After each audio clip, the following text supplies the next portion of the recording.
vidéo à destination de la jeunesse, des étudiants, donc étudiants en études supérieures, élèves de terminale, etc. Une petite clé pour vous, pour votre bien-être santé mentale, votre bien-être qui va aussi ruisseler sur votre bien-être physique. Ce que j'ai observé, et puis moi j'ai fini mes études depuis très longtemps, et c'est quelque chose que j'aurais aimé, souhaité qu'on puisse me partager pendant mes études, et que j'ai remarqué en fait finalement qui n'est pas forcément évoqué, c'est la santé mentale.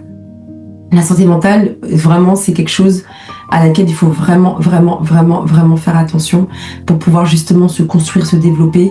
C'est un pan à ne pas négliger. Et aujourd'hui, je trouve que les emplois du temps que vous avez, ils sont hyper chargés, vraiment. Mais c'était le cas aussi quand moi j'étais étudiante.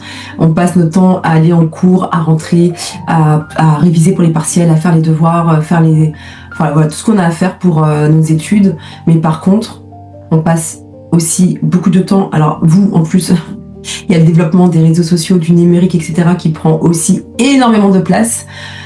TikTok, Instagram, etc. Vous scrollez beaucoup.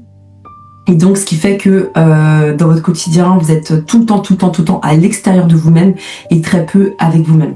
Les moments qui vont vous recharger, je vous le dis tout de suite, ça va être des moments où vous allez être seul avec vous-même, sans forcément être en activité, en étant en train de faire quoi que ce soit, mais des moments pour se ressourcer vraiment en profondeur. C'est quand vous allez tout couper autour de vous.